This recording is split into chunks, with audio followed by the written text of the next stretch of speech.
Good evening. Anil Sharma, as introduced, is my name, and many of you might have seen me before. And I was when the topic was being discussed with me, I was thinking, what should I talk on behavior? I'm not a psychologist. I'm not a behavioral expert.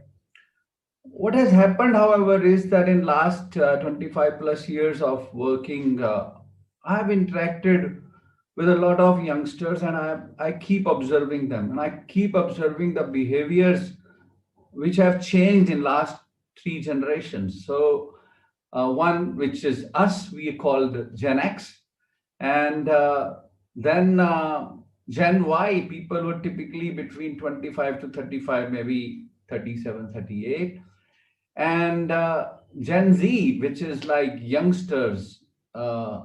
And I find that while with each passing generation, the human intellect is improving, uh, so one generation is able to pass on a few things to other, while few remain. And there comes a generational gap about understanding the same thing, which is like reality. We can't deny it. And there have been reasons why it happens. So as you see this screen, am I audible, Mayank, and visible? Yes, sir, you're audible and visible as well. So when you see this, what happens? You and your word is where. So I'm actually gonna talk more to Gen Y and Gen Z today. Uh, so what happens? The orange circle is you and your word, which is you know which has got closer and closer. The white circle outside that yellow circle is your immediate family, your relatives, your acquaintances, people closer to you. You know them physically, or you remember them, who they are. You are somehow related to them. And outside that is whole world with whom you are dealing with, about 7 billion people, right? And I marked some area where which is your conduit to the word, or the conduit of the word to you. Now, how much you allow somebody to come to you and vice versa is a lot depends on you. I was reading this book by Dale Carnegie, How to Win Friends and Influence People, and he says you can make more friends in 2 days by reaching out to people than in 2 years waiting for people to reach out to you. And how do you actually reach out to people? More electronically, digitally, especially Gen Z, and then in the same order Gen Y, and then the other generations. One is physically you meet people. You go out of this circle and traverse from this white circle to blue circle, make new relationships, new friends, and it also sometimes happens that geographically you move because of study, because of job. So you physically move, you physically connect with people, and I wrote physical manual is actually one. So relational, and you relate to those people. Sometimes you relate to the people outside. You don't need to always reach out to meet them. You definitely need to reach out to them. And sometimes you connect with people professionally, which is most of the time when you come to working life. Before that, you spend most of your time with in schools and in colleges or universities, and you spend more time in your families. And when I say you, it also means me. This is true for every human being. And uh, and then you are spiritually connected to the world outside, or even beyond this, and that's very individual, very personal. And what I always believe, that Gen Y has been smarter than Gen X, and Gen Z is smarter than uh, Gen Y, Gen X, all the generation, because they know a lot. They're smarter. They pick things faster. we had to go through, physically find information in the books, in the dictionaries, in atlas, the maps. Your generation is smarter. You can, while you're talking, you hear a word, you go to Google and you give the explanation in 2 minutes. Somebody wrote it on Google, right? And that's an asset which you have. Technology has brought that change, and that change has come to your hands. And what has also happened in last 20 to 30 years is that there has been liberalization globally.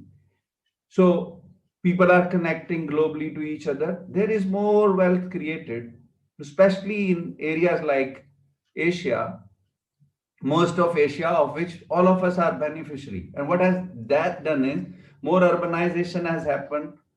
Uh, so families have become smaller. The children, there are one or two children. The Gen X, a typical Gen X family would be like people, even in a nuclear family, five, six, seven people with three, four, five kids, and maybe grandparents living together. It's reducing. Is not choice always, it's compulsion many times. And what has happened is that with families becoming small, there are hardly one or two kids in the family, and there's more physical space. The houses have become bigger. The things have better things have are now available more easily, comfortably. You don't have to what should I say? Put money in your piggy bank to get your hand on a phone. You tell your dad or mommy what you get it, and if you and as far as possessing that is concerned, I may use this. You may be more fortunate than a few to get it at the click of your desire and what you want to eat, what you want to wear. So what that does that do?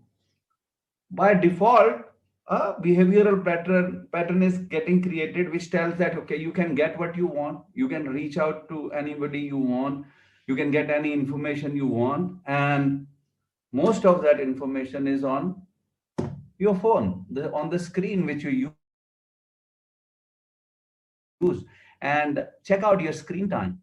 I interact with a lot of youngsters between 15 to 25, and I see their average screen time is 4 hours, maybe, and 4 hours is minimum. Maybe average time is even more. So what is happening is that, and you are living in your own room, you're not even sharing your bed. So what happens?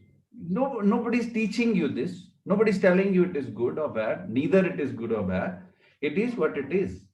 And what has happened is that you're left in your room with your phone, in your hostel room, uh, in the apartment if you rented, if you're a university student, even a high school student, and you're spending most of your time on phone. So what happens then? What happens is that you in subconsciously become independent, and you start concluding, and the comfort gets added when you text instead of speaking.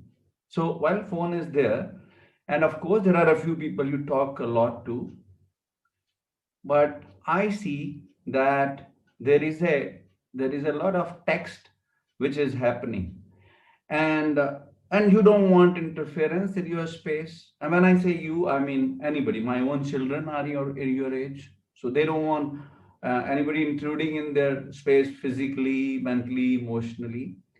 And the my life syndrome, I said, we used to, when I was younger, we used to hear the song "It's My Life," and that's become synonymous with "It's My Life, who are you?" And don't take me wrong, I'm just saying that within the nuclear family, there is a small nuclear, which is you, and there's hardly much after outside that. And so what happens? You see some information, you see that somebody oppressed got hurt in a country due to racism, being a woman, being flood, being what, and all this information is coming day morning. You see uh, some atrocity on women here, read atrocity on women in some part of the world. You feel pain. Suddenly you hear You see your favorite sports and you see your team won and you're happy, and then again you see that there is some, you read something about racism, and then you're sad, and then you are again sad because something happened in college or school, and then you are happy about something. So the behavioral sinusoidal wave is also moving up and down, and you're dealing with a lot of emotions which you would normally, we would not have gone through those many emotions. Even when in school, even while studying, kids keep checking their phone, their WhatsApp, Insta, what, blah blah blah, right? Even I'm just right now doing that, so we are just picking those stuff from, it is convenient. Is that all information very very important? I'm really not sure. What does that it create multifaceted personality, it brings in more skills, maybe less focus. And then I know the youngsters are achieving a lot, and we are very proud of you. Very proud of Gen Y and Gen Z. What is happening, however, is that they are themselves becoming lonely without realizing that. And the coping mechanism is developing. And it is a development area. I mean, how would I know that? I would know that because I would be kind of physically dealing as a kid, as a youngster, as a somebody's in high school or university. I would be kind of dealing with situations real life. A lot of you are dealing with it on phone, even your personal issues on phone, texting.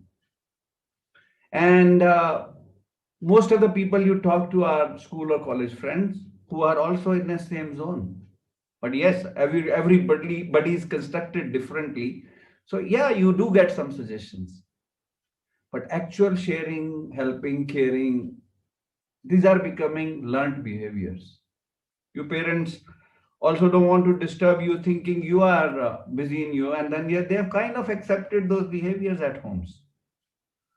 And then your interactions are more on messages, instas, LinkedIn, blah blah blah.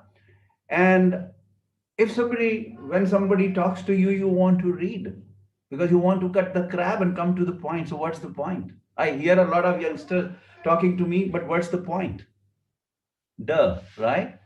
And and the point is that now is the time for you to know the point.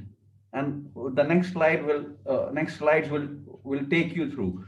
So when we say behavior, now this is even pre-pandemic what I'm talking, the cause and the effect. So what is doing what?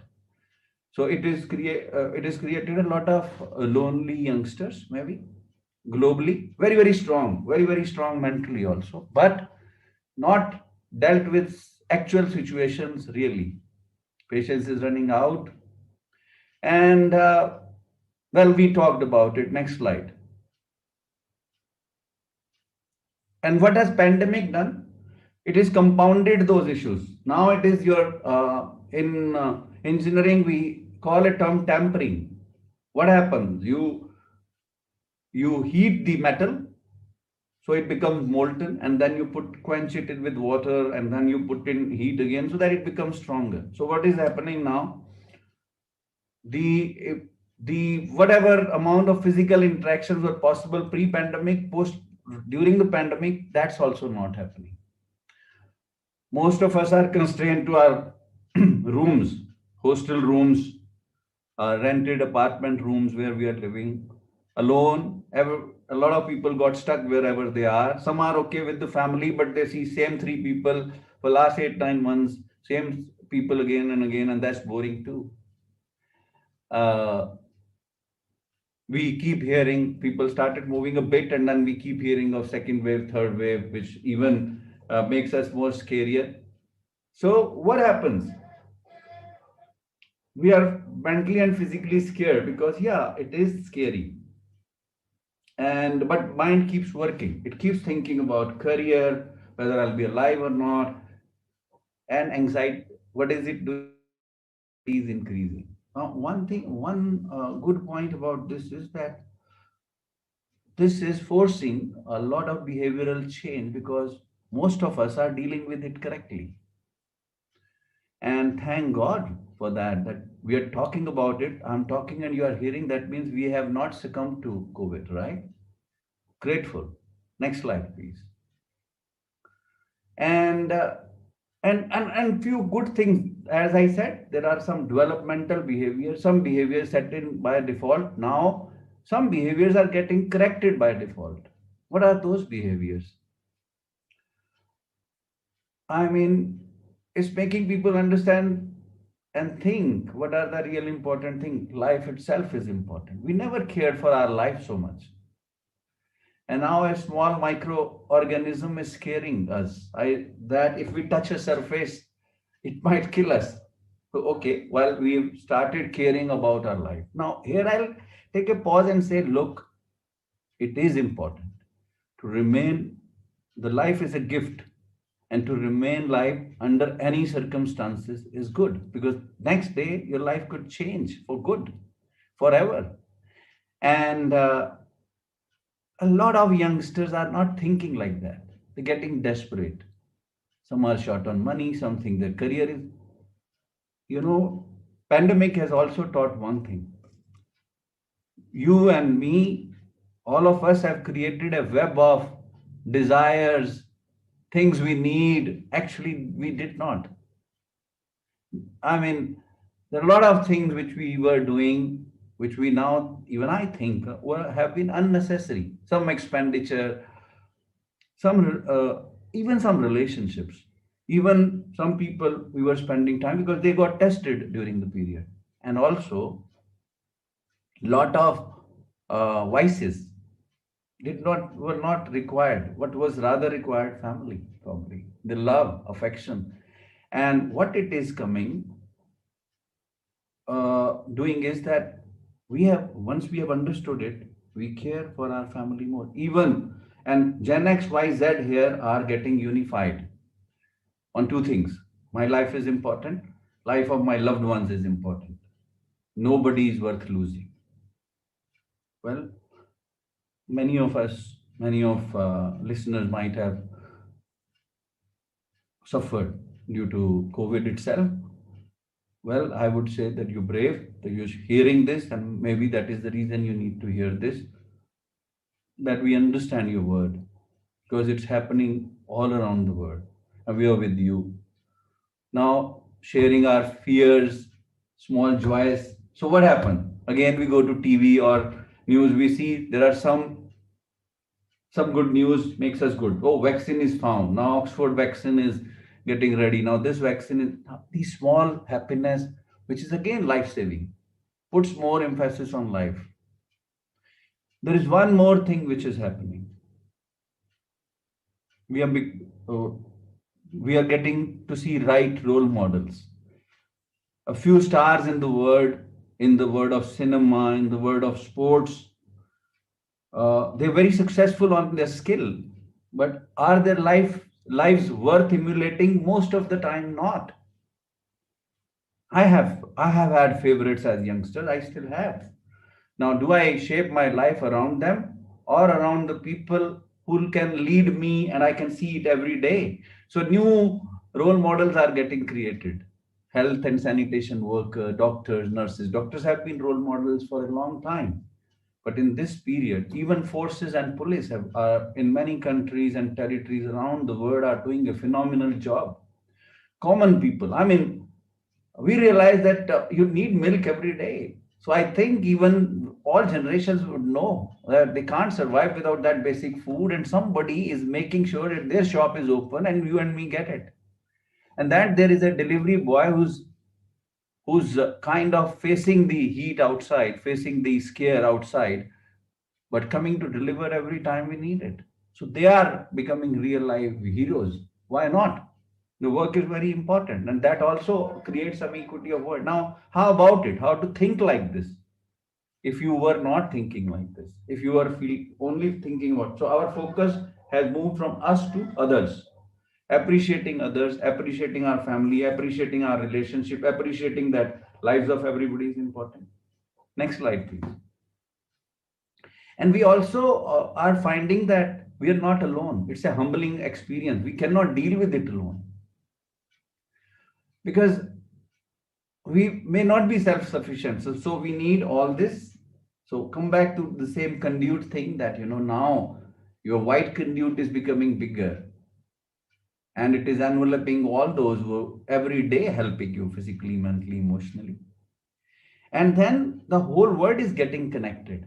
We keep seeing some hope coming. We keep hearing wonderful stories from around the world. In India, we heard a story of a young girl, 15-year-old, drove his father on a bicycle, who was injured, who wasn't well, drove him on bicycle for 16 consecutive days without much to eat and drink.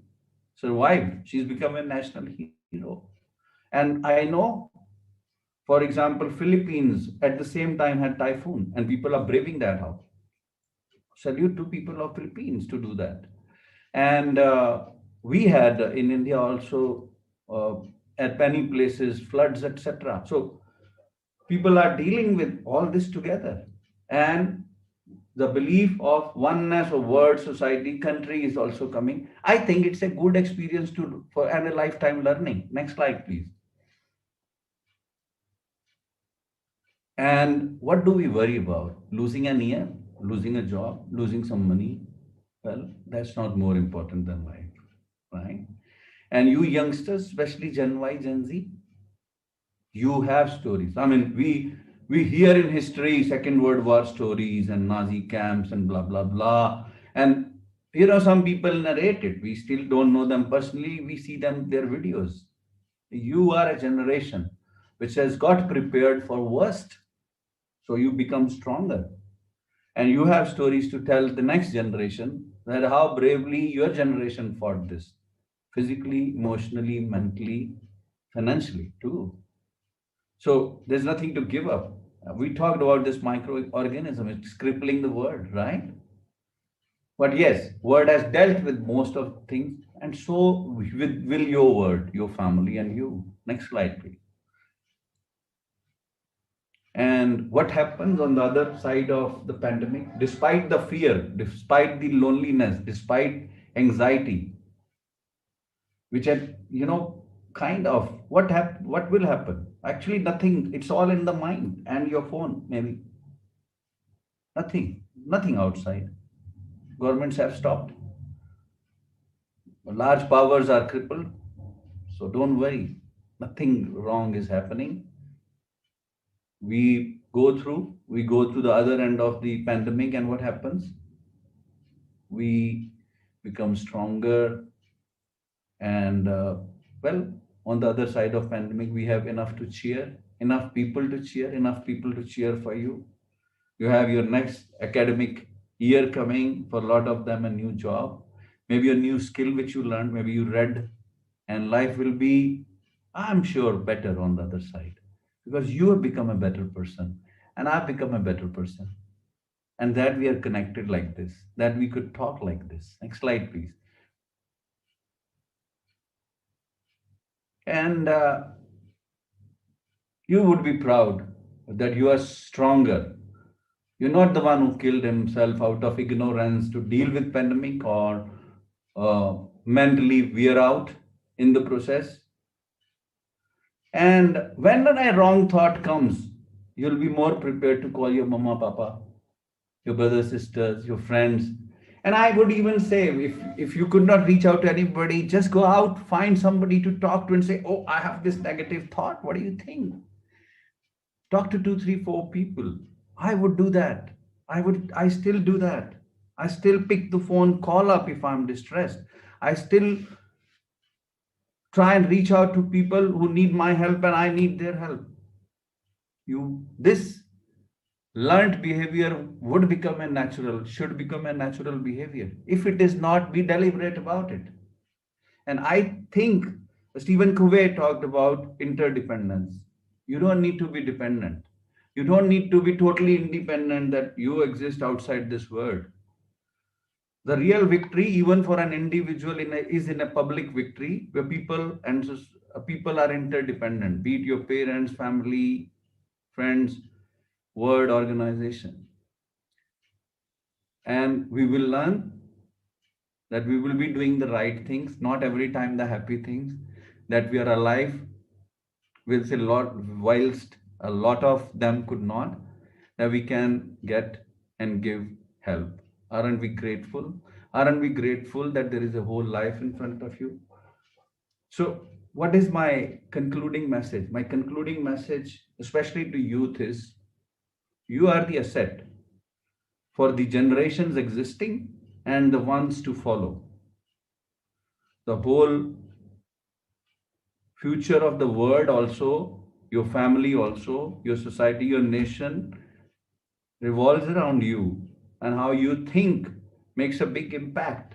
So, think right things, think happy thoughts, and when a bad thought comes, don't text, don't conclude, call up and take advice, or just blow out that this is how you feel. I think that itself will really. So that learned behavior will become a default behavior, and that's the victory. Thank you very much. It's been great talking to you.